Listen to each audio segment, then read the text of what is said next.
What's up everyone, it's OJ. Today we are going to be playing Skylanders Ring of Heroes. Now this video is sponsored by Com to Us, so big shout out to them for sponsoring this video.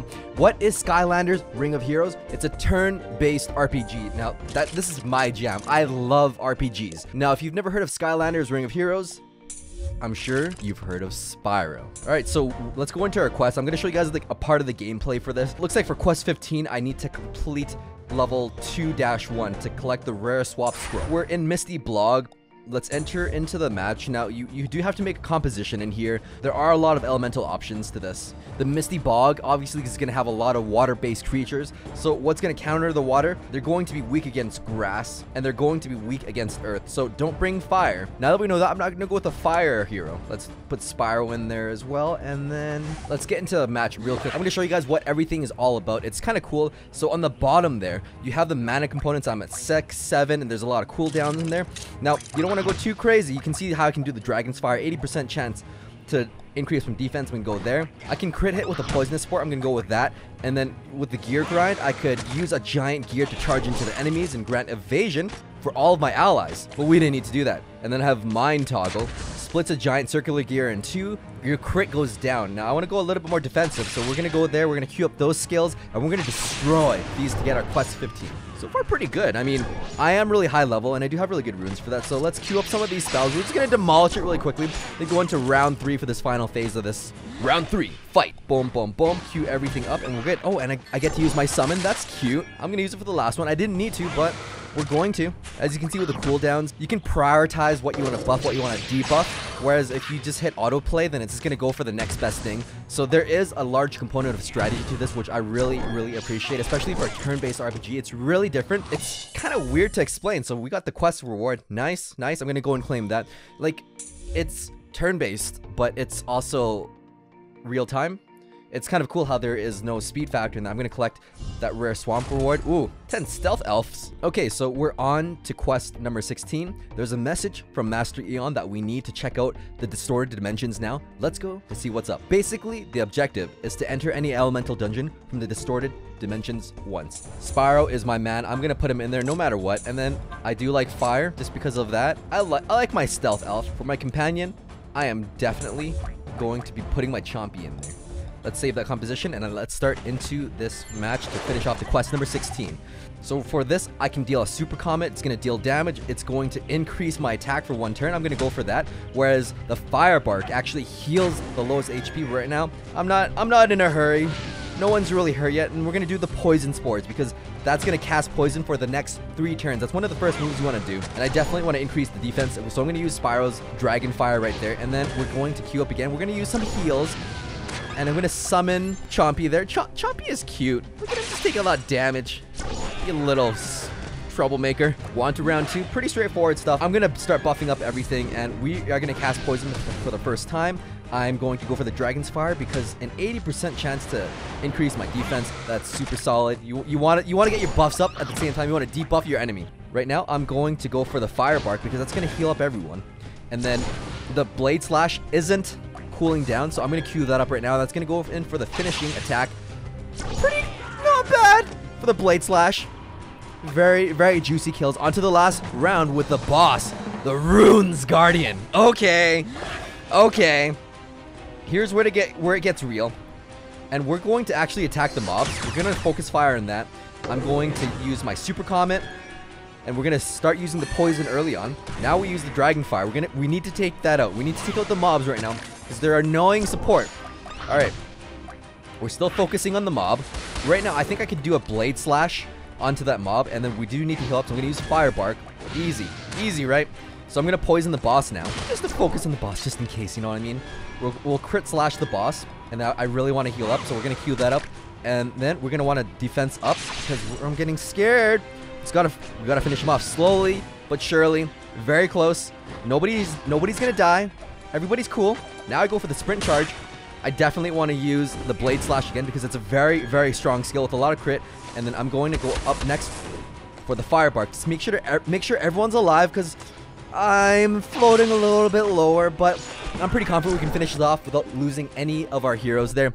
Easy peasy. That's what I'm talking about. It's a lot of experience points for that. Some runes. Nice. So that was the labyrinth. That wasn't quite the quest. The quest stipulated that we need to enter a dungeon. It's cool how you can scout out all of these enemies, what their attacks are and everything, so you're kind of prepared for it. So if you check out the life element, it's going to be weak against air and it's going to be weak against undead. We don't have any of those two elementals. Life is strong against water and tech. So what we're gonna do, we're not gonna bring tech and we're not gonna bring water. We don't have water. It's fine. I just don't have to bring gear shift. So we're gonna put in some of these. I really like Spyro in there. We're gonna put Spyro in there. And then of course, blades. Strong against life with an air elemental and a companion. Chompy is my man. We put Chompy in there and we've got a pretty solid team now. Let's go into the round 1 of this dungeon. Blade shards, throw an enemy blade, decrease endurance. Heck yeah, I'm going to do that. Of course, the first move, I'm going to do the poison spore. We wait for all of that. Now we can inflict damage on an enemy and remove a buff if they have a buff, but we don't need to debuff them, so we're just going to go in for a blade slash. That's critical hits. Pretty juicy. There we go. And that was round 1. There's only 2 more rounds for this first dungeon level. Again, I'm going to go in with the blades, hit them up with the poison, and maybe increase my defense with a dragon fire. I might even summon Chompy there. Bada bing, bada boom. I'm feeling pretty confident about this because all of my heroes have a lot of runes. They're very juicy right now, especially for this kind of level, so it's pretty easy peasy, orange squeezy. Uh-oh. Life Destroyer. Okay.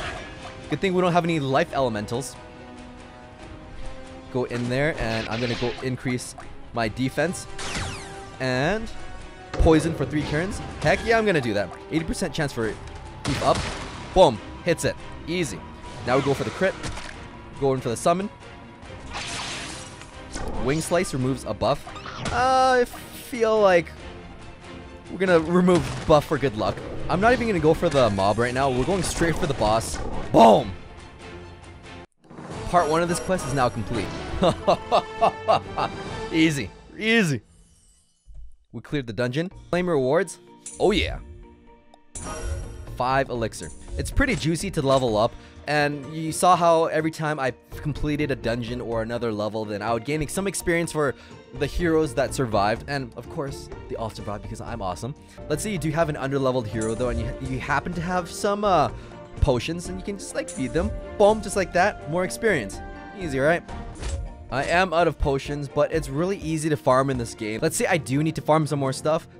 I can hit enter, and we're just gonna create a random team right now. I know you can create like optimal strategies, especially when this one is the Highland of Mirrors. It's an air-based arena with a lot of air-based troops, but you can see there's 2 fire and there's 1 air. So it's like right off the bat, you already know what kind of team compositions you can build in this. With air, they're strong to life, they're strong to earth, they're weak to fire, and they're weak to magic. And then if you look at fire, it's weak to water and it's weak to tech, but it's strong against air and undead. Typically, if you're having a really hard time, you're gonna have to formulate the perfect strategy. I know this can seem really overwhelming, but early on, especially with the amount of runes that I've stacked up with all of my heroes, it's not that bad. It's not that bad. Let's go into the stealth elf and the runes, and we're gonna buff some of the runes there. There's so many runes to pick from. I can increase attack, I can increase defense, I can increase health, I can increase crit damage. Now for the stealth elf, I'm gonna increase the crit damage, and I'm gonna power up this rune a lot. I'm gonna power up 3 times because I have a lot of gold to spend because I've been farming a lot